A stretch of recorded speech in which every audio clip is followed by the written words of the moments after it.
रोज एक नई कहानी देखने के लिए चैनल को सब्सक्राइब करें और बेल आइकन दबाना ना भूलें। नीलम और वंदु गरीब परिवार की होनहार और काबिल बेटियां थी। उनके परिवार में माँ रज्जो और बड़ी बहन रुक्कू रहती थी। ऐसे ही एक दिन सब जमीन पर बैठकर नाश्ता कर ही रहे होते हैं। अरे नीलम, वंदु, कहाँ हो तुम? अरे बच्चियों, नाश्ता तैयार है। अरे मेरी लाडलियों, इतना भी मत पढ़ो कि खाने का ही होश ना रहे। आज इंटरव्यू है तो उसी की प्रैक्टिस कर रहे थे हम दोनों। अच्छा, खूब तरक्की करो मेरी बच्चियों, पर खाना खाना भी जरूरी है। हाँ, बस मेरा तो हो गया। वंदु दी, जल्दी चलिए, लेट हो रहे हैं हम इंटरव्यू के लिए। अरे ये दोनों जल्दी में लंच बॉक्स ले जाना ही भूल गई। Okay, tata bye. नीलम और वंदु नाश्ता करके जॉब की तलाश में चली जाती हैं। वहीं दूसरी तरफ बड़ी बेटी रुक्कू और माँ रज्जो घर के कामों में व्यस्त हो जाती हैं। तभी कुछ देर में दरवाजे की घंटी बजती है। मासी जी नमस्ते। माँ देखो, मौसी आई हैं। आइए मौसी जी, बैठिए। नमस्ते बिटिया। अरे धन्नो, मेरी प्यारी बहन।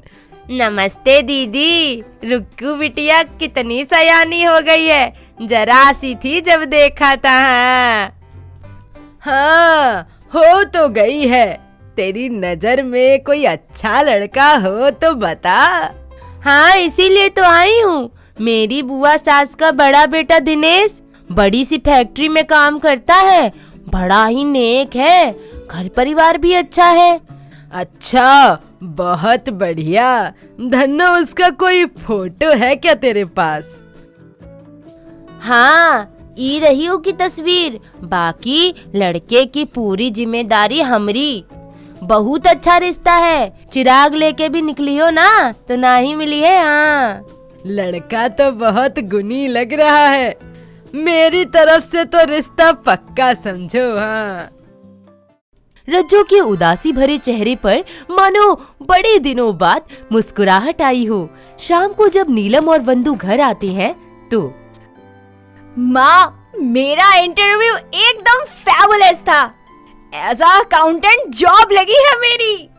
अरे वाह, ये तो डबल खुशखबरी है। डबल खुशखबरी? वो कैसे?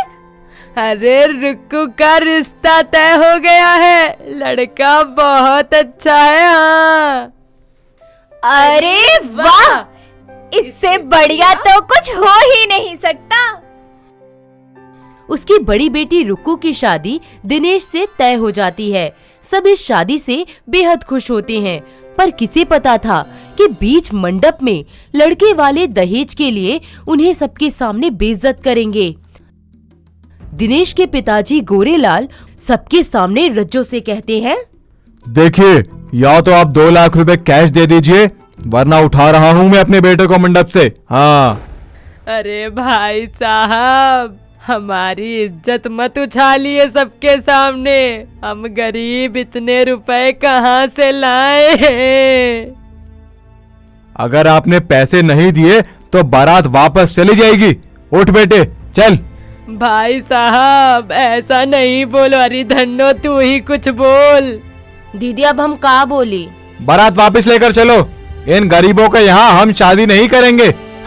भगवान के लिए ऐसा घोर पाप मत कीजिए। रुक जाइए। तभी भीड़ में खड़े लोग बोलने लग जाते हैं, हाय हाय, अगर दहेज देने की औकात नहीं थी तो ये शादी का झूठा स्वांग क्यों रचाया? शादी में आए लोगों की तरह तरह की बातें रज्जो को बहुत चुभती हैं। उसे बेहद शर्मिंदगी महसूस होती है। वो गोरेलाल की आगे शादी को रोकने के लिए बहुत गिड़गिड़ाती है। इसके बावजूद भी बारात वापस ले जाते हैं। वहीं शादी टूटने की बात से रज्जो की बड़ी बेटी रुक्कू को बहुत सदमा लगता है। वो चुपचाप कमरे में जाकर खुद को फांसी लगा लेती है। जैसे ही रज्जो उसके कमरे में जाती है तो हाय रुक्कू, ये क्या कर लिया तूने मेरी बच्ची? नहीं, ये नहीं हो सकता दीदी, तुम हमें छोड़ के नहीं जा सकती। रक्कू दी, ये क्या कर लिया आपने? आपको हम पर भरोसा नहीं था क्या? आप हमें छोड़कर क्यों चली गई दीदी, क्यों? किसी को नहीं छोड़ूंगी जिनकी वजह से मेरी बहन का ये हाल हुआ है। नीलम, माँ, अपने आप को संभालो। अपनी बेटी रज्जो को फांसी के फंदे में झूलते देख रज्जो को लकवा मार जाता है। वंदु और नीलम का रो रो कर बुरा हाल हो जाता है। उनके घर पर दुखों का पहाड़ टूट जाता है। रुक्कू की शादी के कारण रज्जो पर बहुत सारा कर्जा हो जाता है, जो घर की आर्थिक रीढ़ को तोड़कर चकनाचूर कर देता है। नीलम और वंदु दहेज लोभियों के खिलाफ कोर्ट में मुकदमा दायर कर देती हैं। साथ ही लकवाग्रस्त अपनी माँ रज्जो का इलाज भी करवाती हैं। दिन पर दिन पैसे की तंगी बढ़ती ही जाती है। एक शाम बहुत सारे लेनदार एक साथ उनके घर धमक जाते हैं।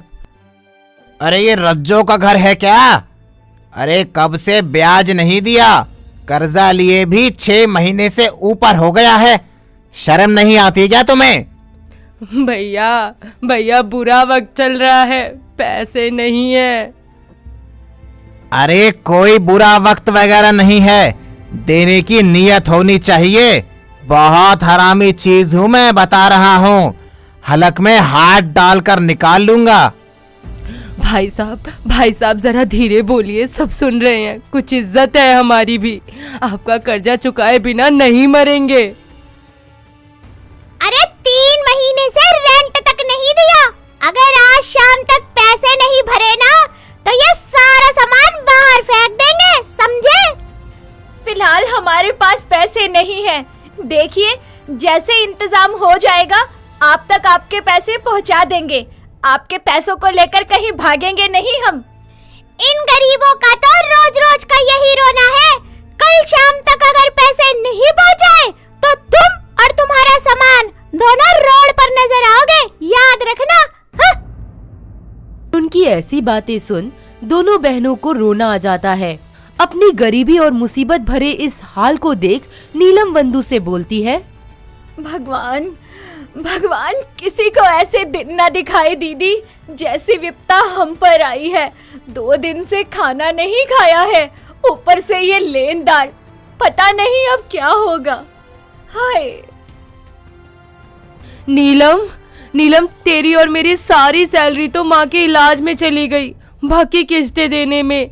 बहन, घर में खाने का एक दाना नहीं है, ऊपर से किराने वाले ने भी उधार देने से मना कर दिया है। अब क्या होगा यार? दोनों बहनों की कड़ी मेहनत मशक्कत आर्थिक हालत से टूट के बिखर चुके घर को संवार देती है। वंदु और नीलम अपने ऑफिस से एडवांस सैलरी लाकर शाम तक लेनदारों के पैसे चुका देती हैं। वहीं दहेज लोभी गोरेलाल को भी कोर्ट उम्र कैद की सजा सुना देता है। कुछ समय बाद उनकी माँ रज्जो की हालत भी सुधरने लगती है और फिर क्या, वो अपनी दोनों होनहार बेटियों की शादी बिना दहेज के काबिल लड़कों से करवा देती हैं। तो क्या आपके आसपास भी ऐसी होनहार बेटियां हैं? अगर हैं तो हमें कमेंट करके जरूर बताएं। गुनीत एक बहुत ही प्यारी और चुलबुली लड़की होती है। उसके परिवार में उसकी माँ मंजीत और पिता नवजोत होते हैं। गुनीत वरुण पटेल नाम के एक गुजराती लड़के से बहुत प्यार करती है। किसी तरह अपने घर वालों को मनाकर दोनों शादी कर लेती हैं। उसकी सास एकता अपनी बहू को कुछ खास पसंद नहीं करती थी। वो हमेशा ही उसके किए कामों में कुछ ना कुछ कमी निकालती ही रहती थी। ऐसे ही सुबह नाश्ते के समय, गुनीत बहू, नाश्ता बनाया नहीं? पता नहीं आज क्या बनाया होगा इस पंजाबन ने।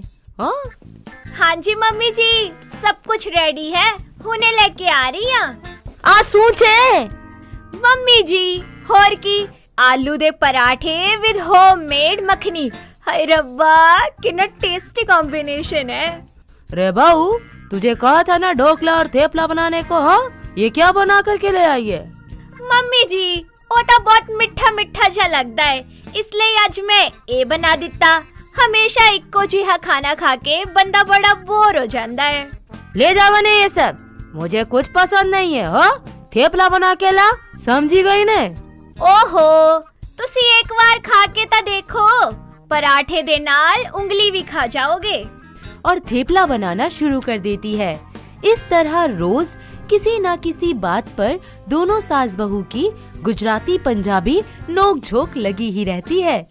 एक दिन गुनीत बहुत अच्छा सूट पहनकर रेडी होकर मार्केट जा रही होती है कि तभी उसकी सास उसे आवाज देती है। केम छे ड्रेस? हाँ, सूट पहन लिया? रे शादी हो गई है, साड़ी पहना कर, वो भी गुजराती स्टाइल में। नाक कटवाएगी हमारा, जा।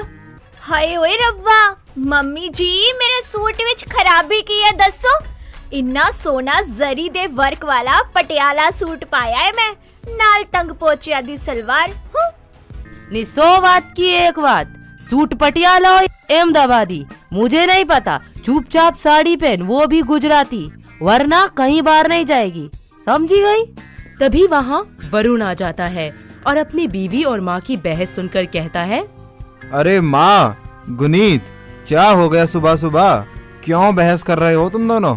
अनी वरुण दिकरा, देख कितनी बार समझाया नहीं है तेरी बहू को, सूट मत पहना कर, साड़ी पहना कर, ये मानती नहीं है। कुछ दे इसको खाना पानी। तुसी दसो कि मैं चंगी नहीं लग रही?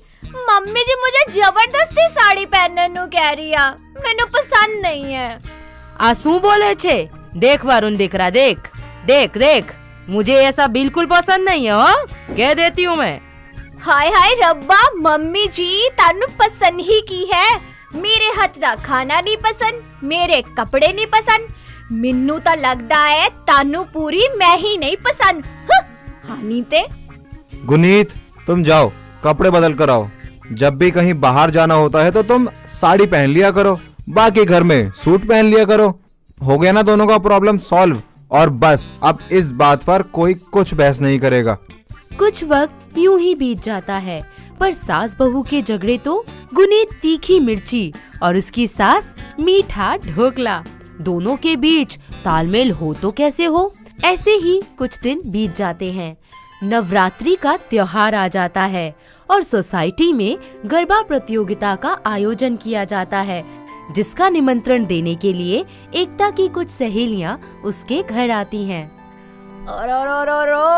जय श्री कृष्ण एकता बेन, केम छे? जय श्री कृष्णा बेन, मैं तो मजा में छे। एले ने गरबा प्रतियोगिता का निमंत्रण, तेरी बहू कहाँ है? इस बार तो गरबा में वो भी हिस्सा लेगी ने। अरे नहीं नहीं नहीं, क्या बोलती तुम? वो तो नहीं जानती गरबा खेलना, नक्को। और केम बात छे बेन? शू बात करे से, मेरी बहू पंजाबन है, गुजरातन नहीं जो गरबा खेलेगी। मेरे डीकरे ने लव मैरिज की है इस पंजाबन से, उसे भांगड़ा ही आता होगा ना, गरबा थोड़ो ना। हमारी एक भी रीति नहीं जानती। हाँ, मैं तो सोची थी ने तेरी बहू तो बहुत अच्छा गरबा खेलती होगी। केम केम बोलूं, रोज कभी सरसों का साग, कभी मक्के की रोटी, कभी लस्सी, ना जाने क्या क्या बना लेती है, मुझे तो जरा भी पसंद नहीं। हो गुनीत छुपकर अपनी सास की सारी बातें सुन लेती है। अपनी सास की ऐसी बातें सुनकर उसका मन बहुत दुखी हो जाता है और वो ठान लेती है कि इस बार की गरबा प्रतियोगिता तो वो जीत कर ही दम लेगी। ऐसे ही दिन बीत जाते हैं। गुनीत घर का सारा काम करती और सबसे छुपकर अपनी गरबा की प्रैक्टिस भी करती रहती। ऐसे ही प्रतियोगिता का दिन आ जाता है। सब लोग रामलीला मैदान में जमा हो जाते हैं। तभी सामने से चलकर आ रही अपनी बहू गुनीत को देखकर एकता के होश उड़ जाते हैं। मम्मी जी, कैसी लग रही है मेरी साड़ी? लग रही है ना पटोला? भगवान, जय श्री कृष्णा, केम लग रही है ये, पर तू गुजरातन थोड़ा ना बन जाएगी। हाँ, ओए होए स्यापा, मम्मी जी मैनू गुजरातन नहीं बनना, मैं जो हाँ बेस्ट हाँ, बस आपकी सोच जरूर बदल दूंगी। देख लेना, ये भेदभाव खत्म करके ही दम लूंगी। रवि दे, ज्यादा ज्ञान मत दे, प्रतियोगिता का मजा ले चुपचाप। वैसे भी तुझे तो कुछ आता नहीं है, नहीं तो कम से कम देख लेना चुपचाप। थोड़ी ही देर में प्रतियोगिता शुरू हो जाती है। तभी स्टेज पर गुनीत के नाम की अनाउंसमेंट होती है। उसका नाम सुनकर सबकी आंखें फटी की फटी रह जाती हैं। वो स्टेज पर जाती है और गरबा खेलना शुरू कर देती है। सब लोग उसकी खूब तारीफें करते हैं। ए जिग्नेश बका, ये देख बे, ये तो अपनी एकता बेन की पंजाबन बहू छे। क्या मस्त गरबा खेलती है भाई। आ तो अपनी एकता बहन की पंजाबन बहू छे। अरे क्या ताल से ताल मिलाया है इस डिग्री ने, प्रतियोगिता में तो 4 चांद लगा दिए। और मैं तो रोज इसी से गरबा क्लास लूंगी ने। इतना अच्छा गरबा तो अपनी गुजराती डीकरी भी नहीं खेलती है ना, जितना अच्छा ये गुनीत पंजाबनों के खेलती है। कुछ ही देर में प्रतियोगिता खत्म हो जाती है और जजेस विनर का नाम अनाउंस करते हैं। And the winner is Ekta बहन की बहू Guneet Patel. Please give a big hand of applauses for her. तालियां तालियां तालियां। अनेक बात शायद आप सबको नहीं पता कि गुनीत गरबा की ही नहीं डांडिया की भी बहुत अच्छी प्लेयर है। तो क्या कहेंगे आप लोग, कैसा लगा आपको इनका गरबा? हाँ जी, मैं आप सबनू बस एक ही गल कहनी आ, कब तक हम लोग हिंदी, बंगाली, गुजराती, पंजाबी इन सब को लेकर लड़ते रहेंगे? हम सब भारतीय हैं, जो अलग अलग भाषाओं, संस्कृतियों के होते हुए भी हम सब एक हैं और वास्तव में यही हमारी सच्ची पहचान है। सो प्लीज बंद करो ये हल्ला गुल्ला, गरबा एंजॉय करो और खाओ रसगुल्ला। अपनी बहू की बातें सुनकर एकता की आंखें भर जाती हैं और वो जल्दी से स्टेज पर जाती है और अपनी बहू को कहती है, नेगोनेत डिकरा, कसम थे प्लेनी फाफड़े की, मुझे माफ कर दे। मैंने हमेशा ही तेरे पंजाबी होने का ताना दिया। मम्मी जी, ऐसे कैसे माफ कर दूं? पहला जप्फी ते पालो एक कुट के, ठंड पै जाऊगी दिल विच। हाँ, क्यों नहीं, मेरी प्यारी बहू है ना तू। ए होई ना गल मम्मी जी, हुण असी सारे मिल के रवांगे, हैप्पी हैप्पी। इस तरह एकता अपनी पंजाबन बहू को दिल से अपना लेती है। वहीं उसकी बहू गुनीत सबके दिलों से अलग अलग भाषाओं तथा संस्कृतियों को लेकर चल रहे मतभेदों को खत्म कर देती है और सबको बता देती है कि हम सब उस प्यारी सी माला की तरह हैं, जो अलग अलग प्रकार के फूलों से पिरोई गई है, जिसका हर फूल बेहद खूबसूरत है। तो दोस्तों, कैसी लगी आपको हमारी खट्टी मीठी सी सास बहू की ये प्यारी सी गुजराती पंजाबन जोड़ी? क्या आपके आसपास भी है ऐसी कमाल की जोड़ियाँ? हमें कमेंट करके जरूर बताएं। मोना एक बहुत ही शर्मीली और भोली लड़की थी, जो कि बहुत ही शरीफ खानदान से थी। उसकी माँ विविधा और पिता विकास दोनों ही उसके शर्मीलेपन से दुखी रहते थे। उसकी शादी के लिए जो रिश्ते आते, वो एक तेज तर्रार और चालाक लड़की चाहते थे, इसलिए उसे कोई पसंद ही नहीं करता था। ऐसे ही एक दिन उसके लिए सुनील नाम के लड़के का रिश्ता आता है, जिसके पिता धीरज और माँ सीता बहुत ही अच्छे होते हैं। मोना बेटा, अपने हाथों से जो समोसे बनाए थे ना, ले आओ मेहमानों के लिए। लीजिए ना, समोसे खाइए। अच्छा, और बता बेटा, कहाँ तक पढ़ी है? हाँ, वो जी मैंने ग्रेजुएशन की है। अरे बहुत ही बढ़िया बचवा। आज का जमाना में तो लड़की सबके खूब पढ़ा लिखे चाहिए। उरई के समोसा तो हम दुकान से मंगवाई ले। बताओ। अजी बिल्कुल सही बात कही आप लोगन ने। जब मोड़ा मोड़ी अकेलन में कुछ बात करेंगे तो एक दूसरे को जानेंगे, पहचानेंगे। अपन लोग अंदर चल के बैठ जाते हैं। वैसे आप क्या क्या बना लेती हैं? जी मैं जी देखिए, आप शर्माइए मत, हमें बात करने से ही तो एक दूसरे के बारे में पता लगेगा ना। तभी दोनों परिवार वाले आ जाते हैं और बताते हैं कि उन्हें ये रिश्ता मंजूर है। शर्मीली की शादी हो जाती है शर्मा हाउस में और बन जाती है मिस मोना शर्मा।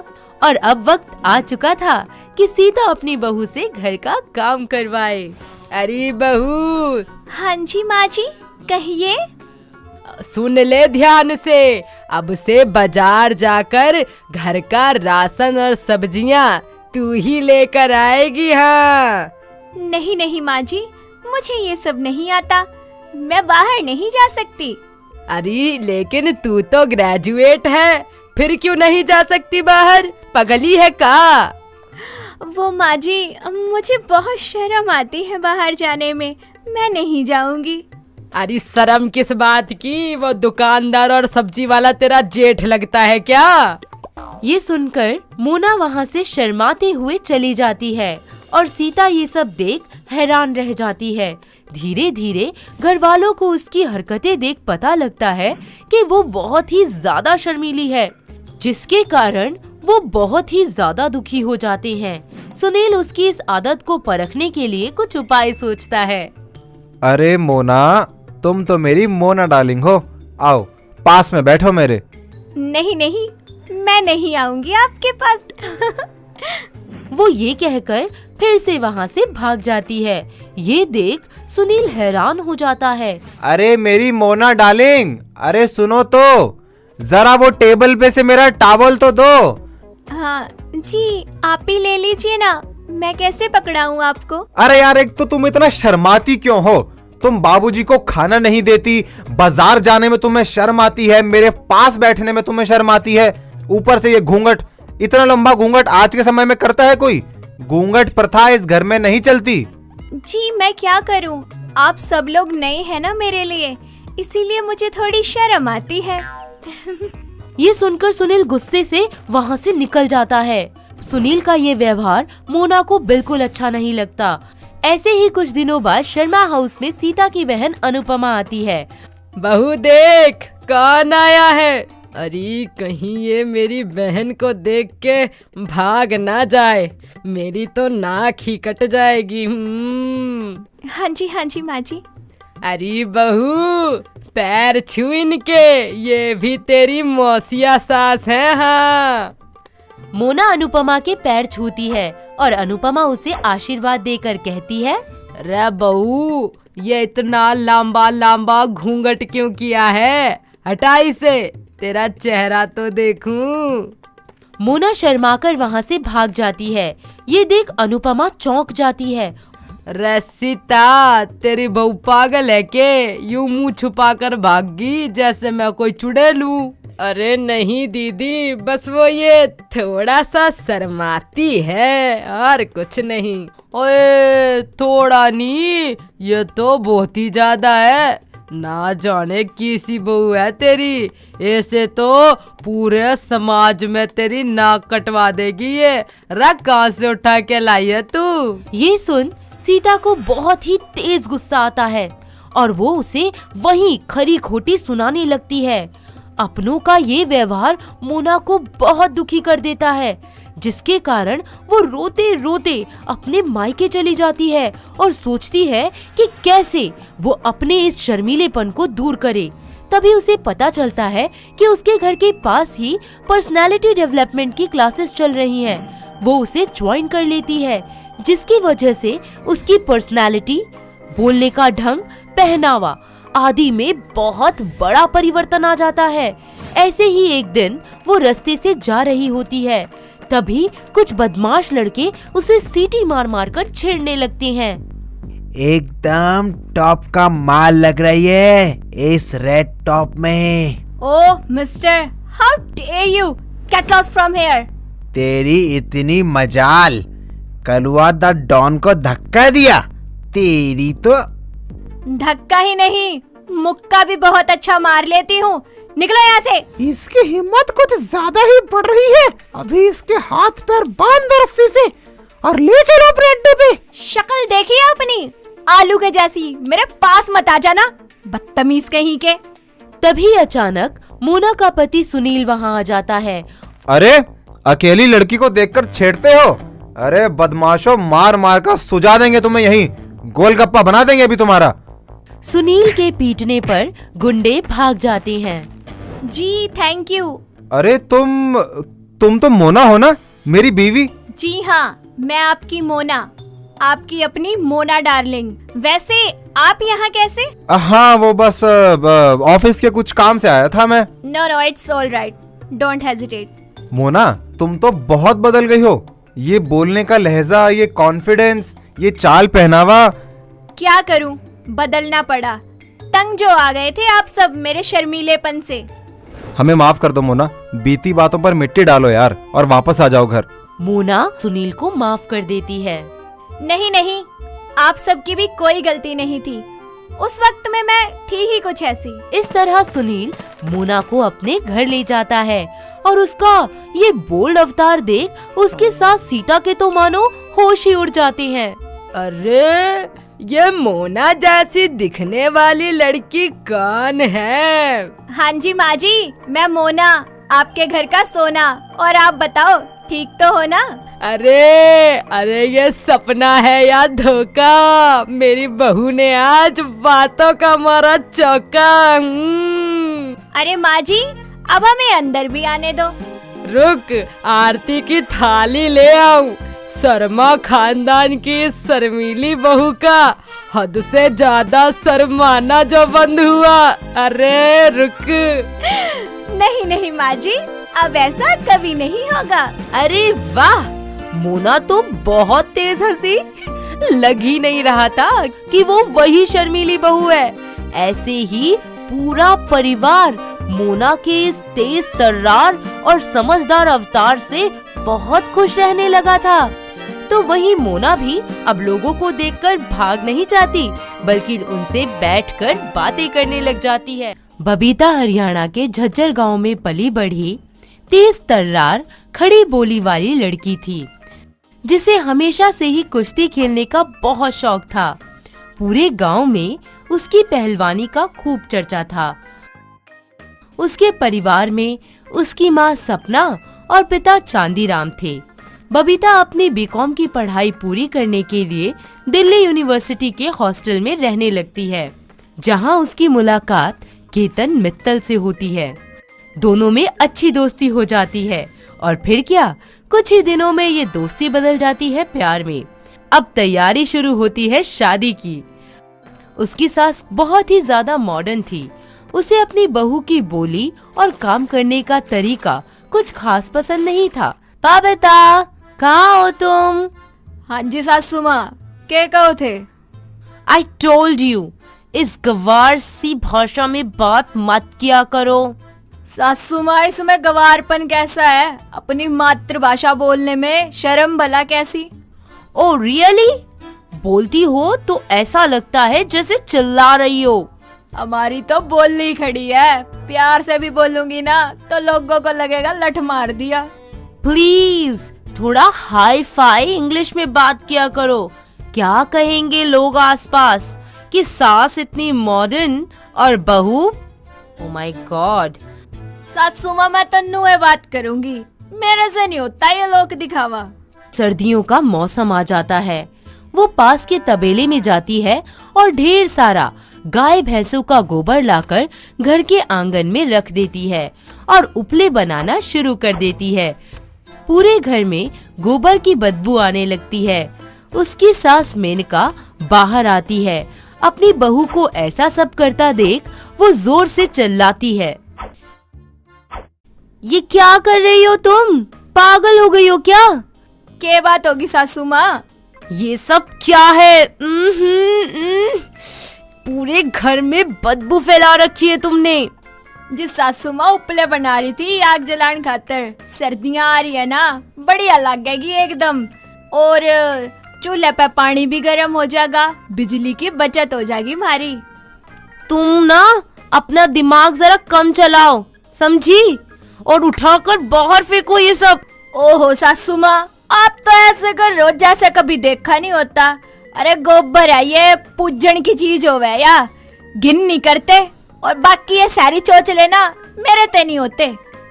मैंने कहा ना, फेंक कर आओ इसे अभी के अभी, नहीं तो मुझसे बुरा कोई नहीं होगा। अरे सासू माँ, आपने पता भी है, हमारे गांव में तो जब कोई बीमार होया करता ना, उसने गौमूत्र पिला दिया करते, बंदा एकदम बढ़िया हो जाया करता। उफ, तुम्हारी ये गवार सोच। ओ माय गॉड, जल्दी से ये सब साफ करो। मेनका को अपनी बहू की बोली जरा भी पसंद नहीं आती, जिसके कारण वो उसे ताने देने का एक भी मौका नहीं गंवाती। ऐसे ही मेनका अपनी सहेली सोनल के घर बर्थडे पार्टी में जाती है। सब बहुत अच्छा चल रहा होता है। तभी अचानक एक नौकर के हाथ से कॉफी बबीता की सास की साड़ी पर गिर जाती है। ओ माय गॉड, ये क्या किया तुमने? पूरे के पूरे कपड़े खराब कर दिए मेरे। अरे माँ जी, इसमें इतने गुस्सा करने की क्या बात है कि मैं कोई बड़े बात थोड़ी होगी। ओ मिस हरियाणा, तुम चुप रहो। ओहो, कॉफी तो गिरी है, मैं साफ कर देती हूँ। ला भाई कपड़ा दे, मैं करती हूँ साफ। नहीं नहीं मैडम, आप चिंता मत कीजिए, मैं कर देता हूँ। अरे कोई बात नहीं, लो सासू माँ, हो गया साफ। ये भगवान, शर्म नहीं आती? सारी पार्टी में मेरी नाक कटवा दी तुमने। घर चलो। अरे सासू माँ, काम करने तक कदा कोई छोटा बड़ा नहीं होया करता, अपना दिल बड़ा रखना चाहिए। मेनका गुस्से से तिलमिलाती हुई वहाँ से चली जाती है और घर जाकर अपनी बहू बबीता को खरी खरी सुनाने लगती है। बबीता को बहुत दुख होता है। एक रात जब सब लोग सो रहे होते हैं तो चंगू मंगू नाम के दो चोर उनके घर में घुस जाते हैं। वो दोनों उसकी सास मेनका के कमरे में जाते हैं और बहुत ही सफाई के साथ अलमारी में से कैश और गहने निकालकर वहाँ से जा रहे होते हैं। तभी मेनका की आंख खुल जाती है और वो जोर जोर से चिल्लाना शुरू कर देती है।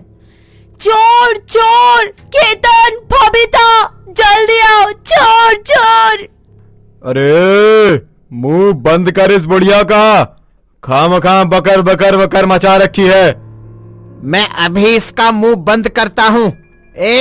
मुंह बंद कर, चुपचाप एकदम, वरना इधर ही काम निपटा देगा तेरा भी, समझी ना? तभी केतन और बबीता भागते हुए कमरे में आ जाते हैं। उनको देख चंगू फट से मेनका के गर्दन पर चाकू लगा देता है। ए शाणे, ज्यादा शान पत्ती नहीं दिखाना, समझाना, वरना इस बुढ़िया को इधर ही टपका देगा। नहीं नहीं नहीं, आप माँ को कुछ मत करना। आपको जितना कैश चाहिए ले जाओ, मैं सब देने को तैयार हूँ आपको, लेकिन मैं हाथ जोड़ता हूँ आपके आगे, प्लीज माँ को कुछ मत करिएगा। कैसी बात कर रहे हो केतन जी? मैं इसने एक फूटी चवन्नी ना लेके जान दूं? अरे अरे please please keep quiet. Ketan को बात करने दे, तेरे बस की नहीं है कुछ। ए मिस हरियाणा, चुप हो जा, चुप। ऐसे कैसे ना बोलूं? इन दोनों चोरा ना था आज मैं सबक सिखा के दम लूंगी, अब देखते जाओ बस। अरे ओ ज्ञानचंद, ज्यादा होशियारी नहीं जानने का, पता भी है कौन हूं मैं, इस शहर का मोस्ट वांटेड चोर। कोई भी यारा गैरा नत्थो खैरा नहीं हूँ। तो मैं भी पहलवान बबीता हूँ और मैंने बोतों को बछाड़ा है, और तू कौन से खेत की मूली है फिर? अबे शानी, मूली गाजर किसको बोली बे?